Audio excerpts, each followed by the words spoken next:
करीमपुर गांव के बाहरी किनारे पर भोला कुम्हार की टूटी फूटी झोप पड़ी थी। भोला के हाथों में कमाल का हुनर था। मिट्टी को छूता तो लगता जान डाल देगा, मगर बदन सी भी उसकी परछाई की तरह साथ चलती थी। उसके बनाए मटके बाजार में कौड़ियों के दाम बिकते, क्योंकि अच्छी मिट्टी खरीदने को पैसे न थे। गांव की रूखी मिट्टी से बने बर्तन भट्टी में पकते ही चटक जाते। इस दुनिया में भोला का कोई न था, सिवाय उसके गधे मोती के। एक शाम खाली चूल्हे को देखकर भोला ने मोती की पीठ सहलाते हुए कहा, मोती भाई, वो आज फिर पत्थर बांध के सोना पड़ेगा। कल ईद के मेले तक अच्छे बर्तन ना बने तो मुल्ला साहब का कर्जा हमारी यह झोपड़ी भी निगल जाएगा। मोती ने कान फड़फड़ाए, जैसे अपने मालिक का दर्द समझ रहा हो। तभी जमींदार का मुंशी वहां से गुजरा और तंज करते हुए बोला, क्यों बे भोला, इस बार भी टूटे? ठीक बेचेगा। अगर अच्छे बर्तन बनाने हैं तो काली घाटी की चिकनी सुर्ख मिट्टी लेकर आ कहते हैं।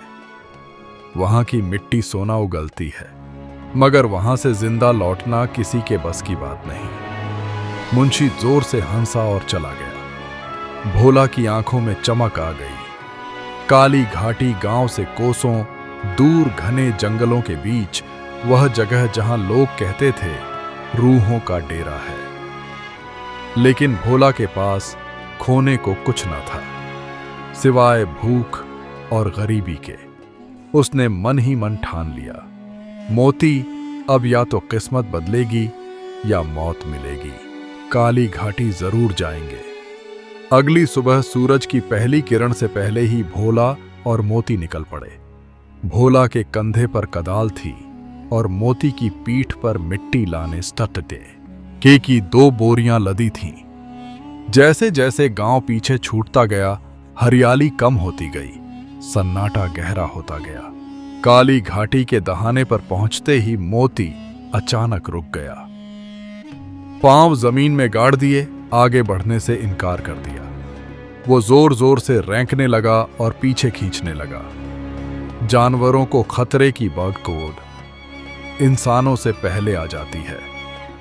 चल मेरे भाई, बस थोड़ी दूर। और भोला ने डरते हुए रस्सी खींची। आज मिट्टी ना मिली तो वैसे भी भूख से मर जाएंगे, मरने से क्या डरना। किसी तरह मोती को एक सूखे दरख्त से बांधा और भोला खुद घाटी में उतर गया। वहां का नजारा हैरानक था। मिट्टी वहां की सुर्ख और मक्खन जैसी चिकनी थी। भोला की थकान मिट गई। वो पागलों की तरह कदाल चलाने लगा। जल्दी जल्दी मिट्टी खोदकर बोरियों में भरने लगा। अचानक हवा रुक गई।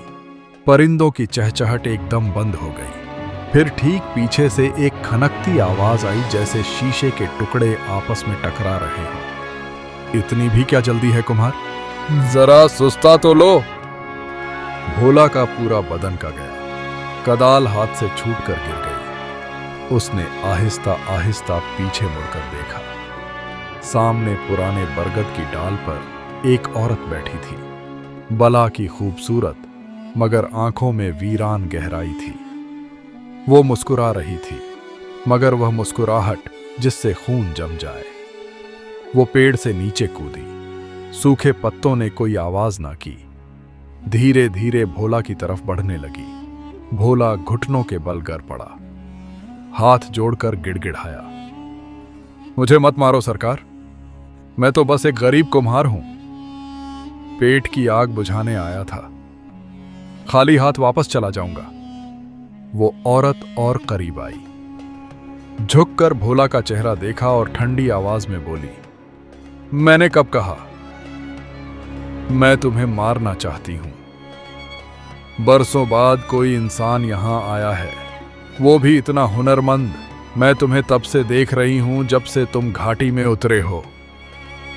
भोला कांपता रहा। आंखों से आंसू बहने लगे। उसने सुर्ख मिट्टी को छुआ और बोली, यह मिट्टी बहुत खास है। भोला, मगर इसमें एक कमी है। इसे मेरे आंसुओं की जरूरत है, तब यह सोना बन सकती है। भोला ने हिम्मत जुटाकर पूछा, तुम कौन हो? वो खिलखिलाकर हंस पड़ी। उस हंसी से जंगल के कौवे उड़ गए। लोग मुझे जरीना कहते थे। अब क्या हूं खुद नहीं जानती। उसकी आवाज में दर्द था।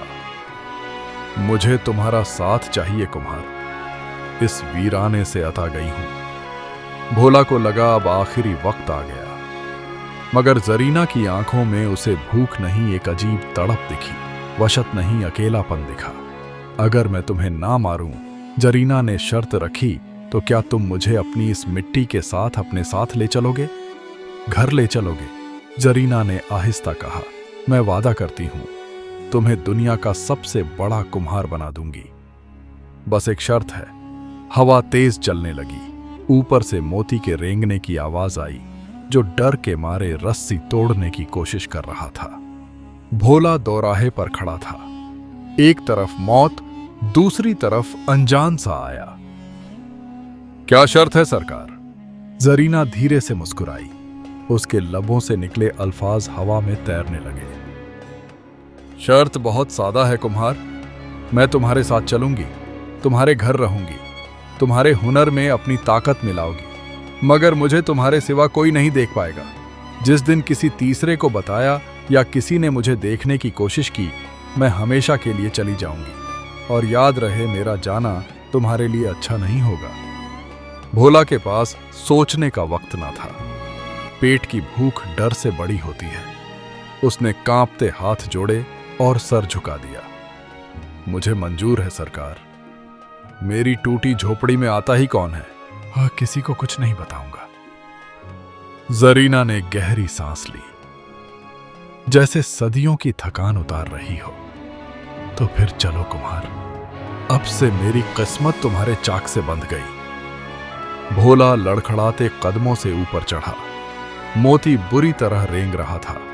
जब भोला और जरीना ऊपर पहुंचे, तो मोती ने रस्सी छुड़ाने के लिए पूरी ताकत लगा दी। उसकी आंखों में बेपनाह खौफ था। शांत हो जा मोती, शांत हो जा। भोला ने थपथपाया, मगर खुद के हाथ ठंडे थे। मिट्टी की बोरियां मोती की पीठ पर लदी। जरीना भी बोरियों के ऊपर जा बैठी। मोती के पांव डगमगा गए, जैसे बोझ कई गुना बढ़ गया हो। हालांकि जरीना का कोई जिस्म न था, मगर उसकी मौजूदगी का भार इस बेजुबान जानवर को महसूस हो रहा था। रात लंबी थी। चांद बादलों में लुका छिपी खेल रहा था। भोला आगे आगे रस्सी थामे चल रहा था, पीछे मोती और उस पर सवार एक नादीदा हस्ती। पूरे रास्ते जरीना गुनगुनाती रही, ऐसी धुन जो ना खुशी की थी ना गम की, बस रूह को चीर देने वाली। जब वह गांव पहुंचे तो करीमपुर सो रहा था। कुत्ते भौंके, मगर जरीना ने एक बार घूर कर देखा तो दुम दबाकर भाग गए। भोला ने झोपड़ी का बाज का दरवाजा खोला। अंदर घुप अंधेरा एक कोने में टूटा। चाक, सूखे बर्तन, फटे कपड़े, गरीबी हर कोने में पसरी थी। पीली रोशनी में झोपड़ी की बदहाली और भी नुमाया हो गई। भोला को शर्माई, यही मेरा घर है सरकार, माफ करना, आपके लायक कोई जगह नहीं। यहां जरीना ने दीवारें छुई, फिर टूटे चाक के पास आकर बोली, महल और झोपड़ियां इंसानों के लिए होती है भोला, मुझे तो बस मिट्टी की खुशबू चाहिए। उसने चाक की तरफ इशारा किया। शुरू करो, देखना है तुम्हारे हाथों में कितना जादू है। भोला थका हुआ था मगर मजबूर था। वह बाहर गया, मोती की पीठ से सुर्ख मिट्टी उतारी, उसे पानी से गूंधा। आमतौर पर उसे घट्टे लगते, मगर आज जैसे ही पानी डाला, मिट्टी मक्खन की तरह नरम हो गई। भोला चाक पर बैठा, वह मिट्टी का लौंडा रखा और घुमाया। घर घर की आवाज के साथ चाक घूमने लगा, मगर आज उसके हाथ अपने काबू में न थे। उसे लगा उसके खुरदरे हाथों पर किसी के ठंडे मखमली हाथ रखे हैं। जरीना ठीक पीछे बैठी थी, उसके हाथों के साथ मिलकर मिट्टी को शक्ल दे रही थी। महसूस करो भोला, जरीना ने उसके कान में सरगोशी की। आवाज बर्फ जैसी ठंडी थी। मिट्टी को मत रोको, उसे बहने दो। और फिर वह करिश्मा हुआ जो भोला ने कभी ख्वाब में भी ना सोचा था। वो सादा सुर्ख मिट्टी चाक पर घूमते घूमते चमकने लगी। भोला सिर्फ शक्ल दे रहा था, मगर नक्काशी खुद ब खुद उभर रही थी। फूल, पत्तियां, बेल, बूटे, और तो इतनी बारीक कारीगरी जो सुई की नोक से भी नामुमकिन थी। जब चाक रुका तो सामने एक अजीब वाक़िअ गरीब सुराही तैयार थी। गीली मिट्टी नहीं, जैसे ताबे से ढाली गई हो। भोला की आंखें खुली की खुली रह गईं। पसीने में शराब और डर से कांपता, मगर एक कारीगर की तरह अपनी तकलीफ देखकर मशहूर भी था। यह मैंने बनाई है। उसने अपनी सुर्ख मिट्टी सनी हथेलियां देखी। जरीना कोने में खड़ी थी, चेहरे पर इत्मीनान की मुस्कुराहट। यह तो बस शुरुआत है कुम्हार, अब सो जाओ। कल से दुनिया देखेगी कि भोला के हाथ क्या कर सकते हैं। मगर याद रहे, हुनर मेरा है, हाथ तुम्हारे। जिस दिन जुबान फिसली सब खाक हो जाएगा। भोला ने चमकती सुराही देखी, फिर अंधेरे कोने में खड़े साए को। बाहर से मोती के रैंकने की आवाज आई। भोला को एहसास हुआ, उसने गरीबी मिटाने के लिए अपना साया एक अनजान ताकत के हाथों गिरवी रख दिया है। अगली सुबह भोला मोती को लेकर बाजार के सबसे बड़े ताजर सेठ करीम बख्श की दुकान के बाहर जा पहुंचा। मोती की पीठ मुंह पर बंधी बोरियों में वही जादुई सुराही थी। भोला का दिल जोर जोर से धड़क रहा था। उसने कांपते हाथों से कंबल हटाया। जैसे ही कंबल उठा, आसपास खड़े लोगों की आंखें चुंधिया गईं। वो सुराही मिट्टी की नहीं लग रही थी, जैसे तांबे और सोने के मिलाप से बनी हो, और उस पर बारीक नक्काशी उसे जीता जागता बना रही हो। सेठ करीम बख्श, जो अपनी गद्दी पर हुक्का गुड़गुड़ा रहे थे, हुक्का हाथ में लिए वहीं जम गए। अरे वाह, यह क्या चीज है भोला? वो गद्दी से उतरकर नीचे आए, ऐनक ठीक की और सुराही को छूने के लिए हाथ बढ़ाया, मगर ठिठक गए। यह मिट्टी की है या धात की? 40 साल के कारोबार में ऐसी चमक नहीं देखी। भोला ने पसीना पोंछते हुए झूठ बोला। सरकार, यह मेरे बुजुर्गों का पुराना नुस्खा है, खास मिट्टी और खास आंच का कमाल। सेठ ने सुराही को उंगली से ठोका। टन टन की आवाज आई, जैसे मस्जिद की घंटी बजे। बेमिसाल बोल भोला, क्या कीमत लेगा? 10 चांदी के सिक्के दे दूं? भीड़ में सरगोशियां होने लगी। भोला ने अपनी पूरी जिंदगी में एक चांदी का सिक्का भी मुश्किल से देखा था। 10 क्या 15। ले लो, अब ना मत करना। सेठ ने फौरन थैली खोली और खनखनाते 15 सिक्के भोला की हथेली पर रख दिए। सिक्कों का वजन हाथ में भारी था, मगर मन उस राज से भी ज्यादा भारी था जो वह छुपाए फिर रहा था। उस रात के बाद भोला की दुनिया बदल गई। अब हर रात उसकी झोपड़ी में अजीब सा दरबार सजता। बाहर सन्नाटा, अंदर जादू। भोला चाक पर बैठता, जरीना ठीक पीछे, और रात भर बेमिसाल बर्तन तैयार होते। धीरे धीरे टूटी झोपड़ी पक्के मकान में बदलने लगी। छत से बारिश नहीं टपकती थी। सबसे ज्यादा खुश मोती था, जिसे कभी सूखी घास भी नसीब ना होती थी। अब ताजे चने और गुड़ खा रहा था। मोती मोटा ताजा होने लगा था, मगर उसकी आंखों में एक डर हमेशा रहता। वो अक्सर उस कोने की तरफ देखकर कान खड़े कर लेता जहां जरीना बैठती थी। गांव में भोला कुम्हार की तरक्की आग की तरह फैल गई। कोई कहता, कल तक जिसके घर चूल्हा न जलता था, आज घी के दिए जला रहा है। जरूर कोई खजाना हाथ लगा है। कोई कहता, नहीं भाई, मैंने सुना है काला इल्म सीख लिया है। रात भर उसके घर से सरगोशियों की आवाजें आती हैं। भोला इन बातों से बेखबर अपनी दुनिया में मग्न था, मगर मसला यह था कि वह अनजाने में दिन में भी जरीना से बातें करने लगा था। एक दोपहर भोला आंगन में बैठकर खाना खा रहा था। जरीना सामने नादीदा रूप में बैठी थी। भोला खाते खाते हंसते हुए बोला, अरे जरीना, आज सालन में नमक जरा कम है। कल जरा तभी पड़ोसी अकबर ने दीवार के पीछे से झांका। उसने सुना कि भोला खाली हवा से बातें कर रहा है और मुस्कुरा रहा है। कोई वहां था ही नहीं। अकबर डर के मारे पीला पड़ गया और उल्टे पांव भागा। उसने पूरे गांव में ढिंढोरा पीट दिया। भाइयों, मैंने अपनी आंखों से देखा, भोला पागल हो गया। किसी जरीना का नाम ले रहा था, मगर वहां कोई औरत न थी। फिर भी किसी ने जवाब जरूर दिया। गांव वालों का शक अब यकीन में बदलने लगा। भोला अब सिर्फ अमीर ही नहीं, उनके लिए एक खौफ बन चुका था। लोग उसके घर के सामने से गुजरने से कतराते, बच्चे उसे देखकर जादूगर जादूगर चिल्लाते। भोला को अंदाजा भी ना था कि उसकी शोहरत के साथ एक बड़ा खतरा उसकी दहलीज पर दस्तक दे चुका है। जब यह बातें गांव के चौधरी जफर खान के कानों तक पहुंची तो उनका दिमाग खराब हो गया। जिस कुम्हार को कल तक वह लात मारकर रास्ते से हटा देते थे, आज बड़े बड़े ताजर उसके घर के बाहर तार लगाए खड़े रहते थे।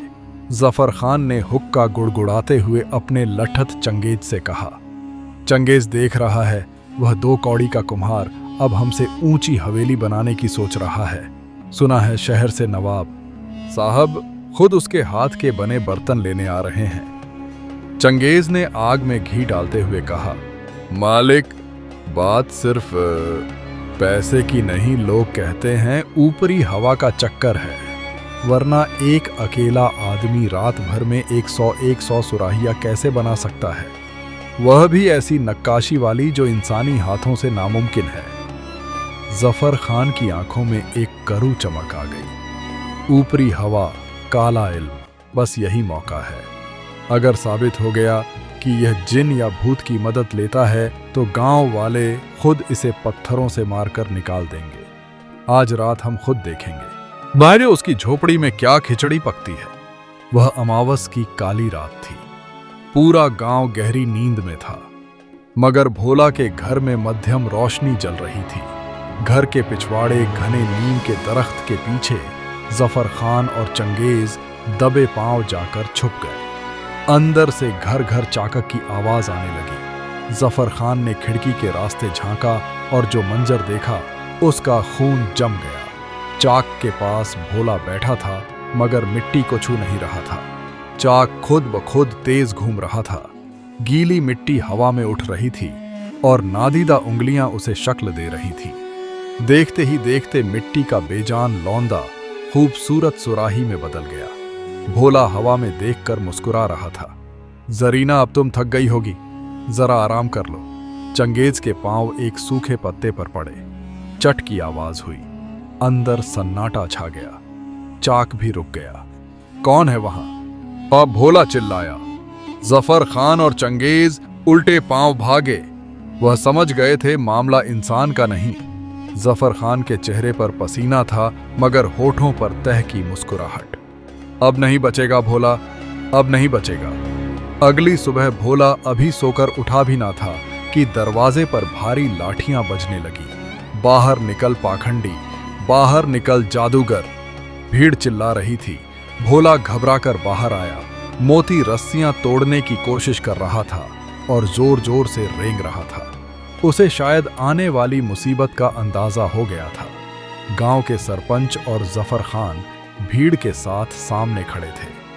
पीछे पूरा गांव, बच्चे, औरतें, बूढ़े, सबके हाथों में पत्थर या डंडे थे। वही लोग जो कल तक भोला की तारीफ करते थे, आज नफरत से देख रहे थे।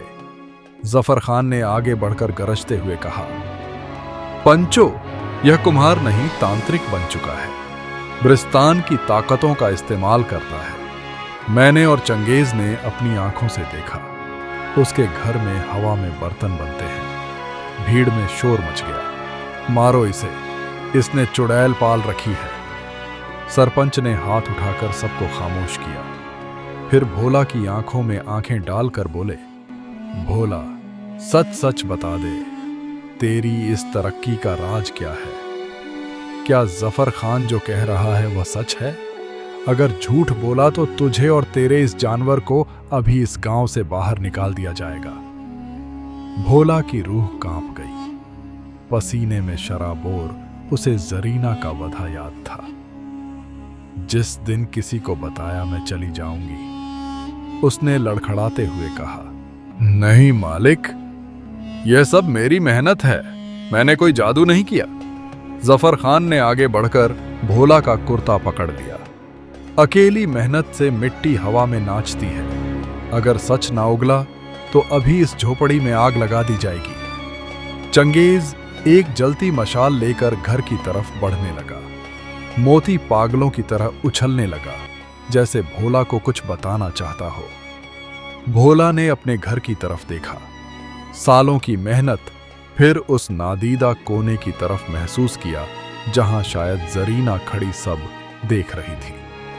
सरपंच ने कहा, भोला, यह आखिरी मौका है, या सच बोल दे, या आज तेरा अंत यकीनी है। भीड़ का शोर बढ़ता जा रहा था। मशाल की आंच चेहरे तक आ रही थी। डर ने सब्र का बंधन तोड़ दिया। भोला घुटनों के बल गिर पड़ा और रोते हुए चिल्लाया, रुक जाओ, मत जलाओ मेरा घर, मैं सब बताता हूं। हवा थम गई, सन्नाटा छा गया। हां, मैं यह बर्तन अकेले नहीं बनाता। एक ताकत है, एक औरत है जो मेरी मदद करती है। जैसे ही यह अल्फाज भोला के मुंह से निकले, आज जलती मशाल की लौ बुझ गई। एक बर्फीली आंधी चली, धूल और सूखे पत्ते गोल गोल घूमने लगे। भीड़ में भगदड़ मच गई। यह क्या हो रहा है? जफर खान कांपते हुए बोला। तभी जरीना की आवाज आई। उस आवाज में डर नहीं, टूटे दिल की खनक थी। भोला, तुमने यह क्या कर दिया? मैंने तुमसे सिर्फ एक वदा मांगा था। क्या मिट्टी का यह घर मुझसे ज्यादा कीमती था? शोएब भोला रोते हुए हवा में हाथ बढ़ाने लगा, मगर छू ना सका। मुझे माफ कर दो सरकार, मैं डर गया था। मैं बुज़दिल हूं, मगर मुझे छोड़कर मत जाओ। जरीना ने एक कड़वी मुस्कुराहट के साथ कहा, इंसान की फितरत थी, डरना है भोला। मैं अपनी दुनिया छोड़कर तुम्हारी दुनिया में आई थी, क्योंकि मुझे तुम्हारे हुनर से मोहब्बत थी। मगर हम दोनों की दुनिया एक नहीं हो सकती। आज तुमने वो पर्दा गिरा दिया जो हमारे बीच था। मेरा वक्त हो गया है। भोला, अब मैं यहां नहीं रुक सकती। नहीं जरीना, तुम चली गई तो मैं फिर वही बेकार कुम्हार बन जाऊंगा। जरीना ने झुककर अपने दोनों हाथ भोला के कांपते हाथों पर रखे। इस बार ठंडक नहीं, एक अजीब सी तवानाई महसूस हुई। मैं जा रही हूं, मगर अपना हुनर तुम्हारे हाथों में छोड़कर जा रही हूं। अब तुम्हें मेरी जरूरत नहीं पड़ेगी। जब भी मिट्टी को छुओगे, मेरी याद तुम्हारे साथ रहेगी। उसने भोला की पेशानी को छुआ और कहा, खुदा हाफिज कुमार, और फिर वह गायब हो गई। भीड़ कब की भाग चुकी थी कि भोला घंटों उसी जगह बैठा रहा, खाली हवा में ताकता हुआ। कई दिन बाद भारी मन से उसने चाक पर मिट्टी रखी। सोचा अब कुछ ना बनेगा, मगर जैसे ही हाथ चले करिश्मा हुआ। जरीना वहां ना थी, मगर भोला की उंगलियां खुद ब खुद चल रही थीं। वही सुराही, वही चमक, वही बारीक नक्काशी।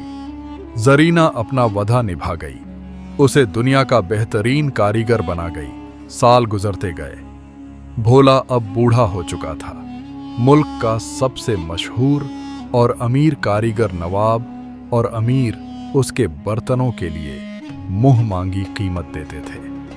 उसके पास बड़ी हवेली थी, दर्जनों नौकर थे, मगर गांव वाले कहते थे भोला अब भी पागल है। चांदनी रातों में वो अक्सर हवेली छोड़कर उसी काली घाटी की तरफ निकल जाता। उस पुराने दरख्त के नीचे घंटों बैठता, हवा से बातें करता, मिट्टी के खिलौने बनाता और उन्हें दरख्त की जड़ों में छोड़ आता। वो अमीर था और हुनरमंद था, मगर उसकी आंखों में आज भी वही वीरानी थी जो उसने पहली बार जरीना की आंखों में देखी थी। उसने दुनिया जीत ली थी, मगर अपना साया खो दिया था।